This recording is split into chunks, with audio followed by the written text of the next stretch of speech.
Hey, it's Darryl Syms, and today I'm going to be showing you how to use and play along with a metronome, as well as gain a greater understanding for note values, so things like whole notes, half notes, quarter notes, eighth notes. You've probably heard of those terms before, but do you know what they mean? Let's find out in today's video. So as I'm sure you're already aware, a metronome is just something that goes click, click, click, click, and you can play it slow, you can play it fast, and this is going to help you with your timing and speed. So the first thing that we should do is relate these clicks to a time signature. So I'm going to choose 4/4 since that's the most common and easy to understand. And what that essentially means is that there are 4 beats in a bar. So we can assign each click with a number. We can go 1, 2, 3, 4, 1, 2, 3, 4. Obviously I'm struggling to use my fingers there, but you understand what I'm saying. Now that we've assigned each of these clicks with a number, we can begin to make this practical. I'm going to start off by playing whole tones, and what this means is that I'm going to sustain a note for the duration of an entire bar. That would be 4 beats. So I'm going to choose this G note at the top. 1, 2, 3, 4. 1, 2, 3, 4. The next note value that I want to talk about is half notes, and essentially that's half of a whole note. So you would play 2 notes per bar, particularly on the first and third beats. So we would now have 1, 2, 3, 4, 1, 2, 3, 4. Next up, we would have quarter notes, which you guessed it, are just half of the half notes, which means you would have 1 note per beat. So you would have 1, 2, 3, 4, 1, 2, 3, 4. And this progressively goes on through 8th notes, 16th notes, 32nd notes, 64 notes, and then it gets ridiculous because that's really fast. But let me just go on to explain 8th notes. So for 8th notes, you would fill in the gaps between the beats. So you would have 1 and 2 and 3 and 4 and. And for 16th notes, we need to fit 4 notes within 1 beat. So you would have 1 Iana, 2 Iana, 3 Iana, 4 Iana. Now that we understand the basics of note values, I'm going to give you a real world example. I'm going to play the A minor pentatonic scale along with a metronome at specific note values.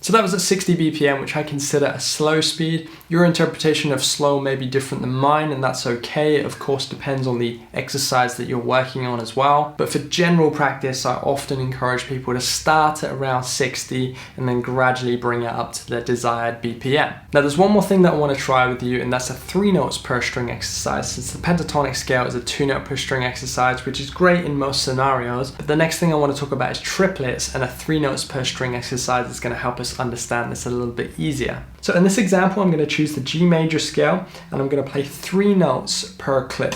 Here we go.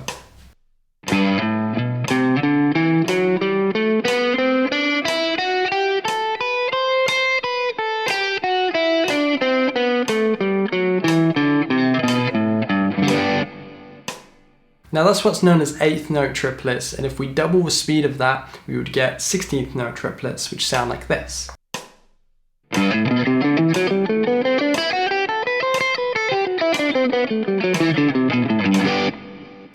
Now that may be quite quick for some of you, and in which case you would then turn down that BPM to about 50, maybe even 40, so that you can try and keep up with this. And if you're still finding it tricky to think about a scale as well as the rhythm that you're playing, then just choose a single note for now and play it along with a metronome and go between different note values. So maybe play quarter notes to begin with, and then jump into 8 notes, and then back to quarter, and then 16th, and then back to quarter, 8th, and make up your own sort of practice routine. So there's a few ways that you can use and play along with a metronome, and I hope that you at least have gained a greater understanding of note values. From here, I recommend that you choose your own scales and kind of experiment with this, have fun with it, and maybe even choose little sections of songs, little fragments, and try and decipher whether those notes are quarter notes, 8th notes, half notes, and then reinterpret that along with a metronome. There we go, that's the end of the video. I hope you took something away from this lesson. If you did learn something, then don't forget to leave a like, and if you want to support more content like this, then maybe you want to check out my Patreon page, which is linked